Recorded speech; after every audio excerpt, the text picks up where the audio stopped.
All Elite Wrestling is generally considered a promotion where the standard of the in-ring action is quite possibly the best in the entire world. But while the matches may often be bangers, when it comes to creative matters, Tony Khan's company doesn't always hit it out of the park. This has certainly been the case with some ill-advised gimmick changes that failed to get over for one reason or another. I'm Sam Driver from Cultaholic Wrestling, and these are the 10 worst AEW gimmick changes. Join us! But before we start, if you were to build the perfect wrestler from the ground up, you'd want a strong frame, a good look, a solid base of technical knowledge, and someone who's easy to work with.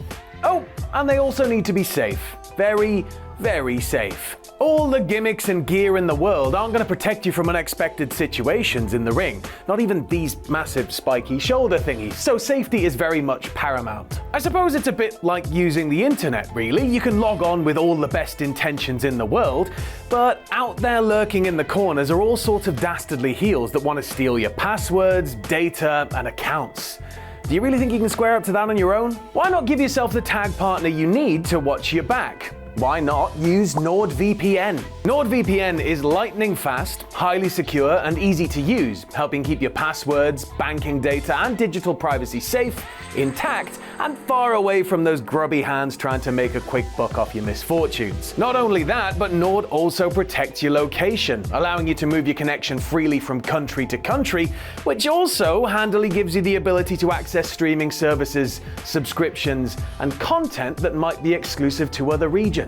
Content that might be broken up into several expensive subscription packages in your country might be available for one low price overseas. Did somebody say cheaper PLEs? Well, even Stephanie said to do it on her podcast. Why should you be the one left holding the bag? Cultaholic truly believes Nord to be the best VPN out there, and if you try it and don't agree, there's a 30-day money-back guarantee. To get the best price on your NordVPN plan, head to nordvpn.com/cultaholic. Not only will you get a hefty discount, but you also get 4 extra months on the 2-year plan.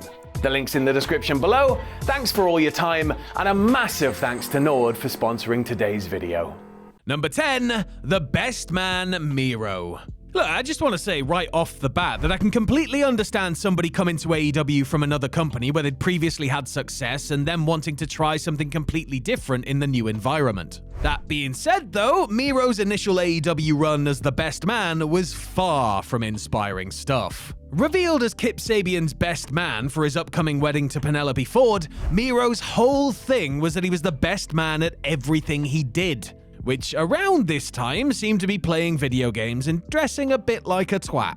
Now, Miro might be a gamer in real life, and those might have been his actual everyday street clothes for all I know, but the best man failed to strike a chord with fans who knew that this was a hoss that should have been hossin'. Thankfully, it didn't take too terribly long for Miro to shed the best man guise in favor of the much more serious Redeemer persona, but those first few months felt like they were just killing time. Miro, whose AEW run didn't quite work out as hoped, later said that he enjoyed being the best man and felt it was a necessary transition after years of inconsistent WWE booking. Number 9, the learning tree Chris Jericho. Chris Jericho has been able to enjoy such a long and legendary professional wrestling career in part due to his canny knack for reinventing himself. Not one to rest on his laurels, Jericho has consistently freshened things up and kept himself on top of the card, something that carried over when he joined AEW. But he's far from infallible, and his willingness to experiment has resulted in misses as well as hits. And one of the biggest misses of all, at least in the eyes of many AEW fans, was the learning tree. Having been with AEW from the very start, Jericho began to experience some real go-away heat, with some suggesting it was time for him to potentially retire. On the contrary, the Ocho used it as fuel for his new gimmick as the leader of the Learning Tree stable, comprised of himself, Bad Apple Brian Keith, and the Redwood Big Bill. The delusional, condescending, over-the-top heel that offered other wrestlers TV time was referencing the complaints that Jericho himself was hogging the spotlight from the younger stars, but the wink-wink nature of the gimmick wasn't appreciated by the people who felt he was still holding others down while trying to cling to relevancy with a grating gimmick. Number 8, the librarian Leva Bates. If AEW fans knew of indie wrestler Leva Bates, it was almost certainly from her time as NXT enhancement talent Blue Pants, the enthusiastic fangirl who wore, blue pants. Not the world's best gimmick, I'll concede that, but it was a whole lot better than what she and Peter Avalon were given when they joined AEW as two of Tony Khan's earliest signings. The pair were turned into the Librarians. And if you don't know what a librarian is, because I assume libraries are a thing of the past now, it's someone who works in a big room full of books that people can borrow and read. The gimmick was total death and failed to get over whatsoever, as fans didn't take to their incessant shushing or promos espousing the virtues of reading. Another thing that hindered them was that unless you were a keen follower of Being the Elite, you wouldn't know that the gimmick was intentionally rotten as part of a storyline on that vlog. To those that weren't in on it, it was just a one-note small-time gimmick that took up valuable TV time,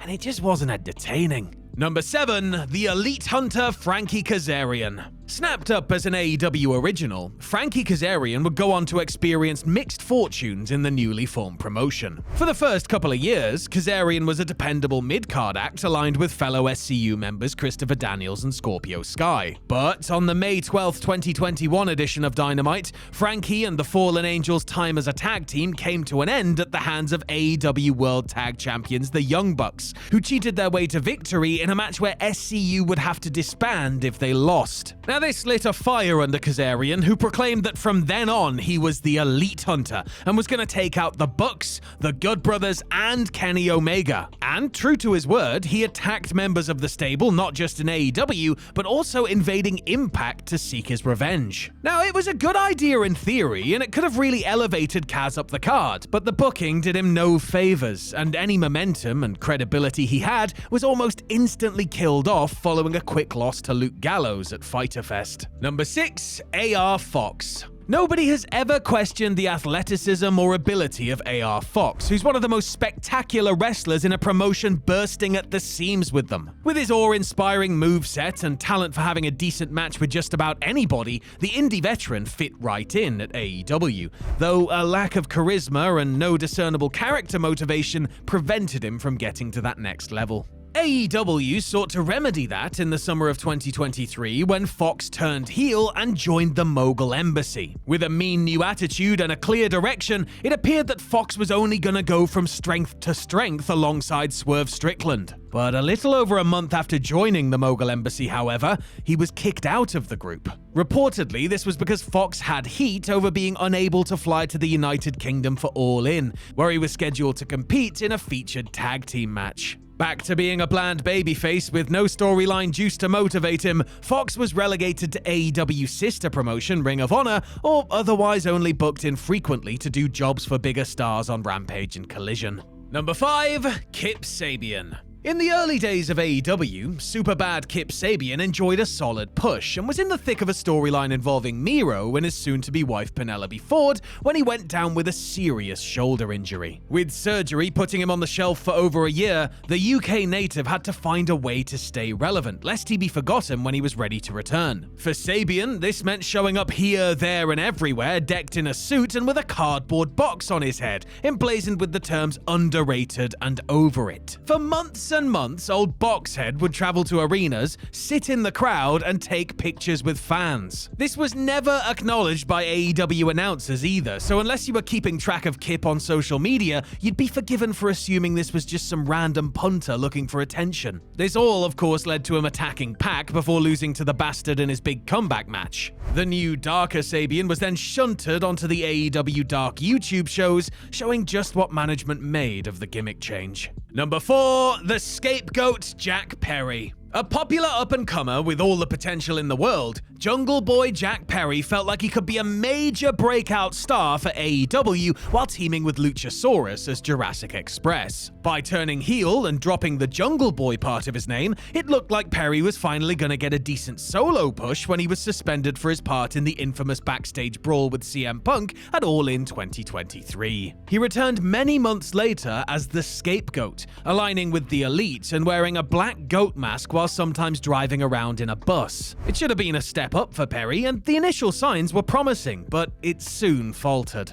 One of the big issues was that it was hard to buy into the fact that he was now some sort of super serious badass who wasn't to be messed with, when the artist formerly known as Jungle Boy didn't really have the look, presence, or wrestling style for that. AEW Creative seemingly agreed, as the Scapegoat disappeared for another prolonged absence, after which he returned and reunited with Luchasaurus, turning him babyface once again. And on the point of Luchasaurus, number 3, Kill Switch. Like his Jurassic Express tag team partner, Luchasaurus also turned to the dark side with disappointing results. It was actually the big grappling Dino Man who turned on Perry, and then turned on him again after a short-lived reunion by pledging his allegiance to Christian Cage. On paper, it made sense to have Luchasaurus in the old Tomko role as Christian's muscular backup given his size and look. In practice, however, it didn't seem to click as well as it should, with Luchasaurus becoming more one-dimensional and a lot less fun as the grunting heavy. Having Cage in storyline change his name to Kill Switch didn't really help matters either, and the switch from green to black and red also didn't do a great deal to suitably revamp him. Runs with both the TNT and Trios championships showed that AEW had faith in both him and the Patriarchy stable,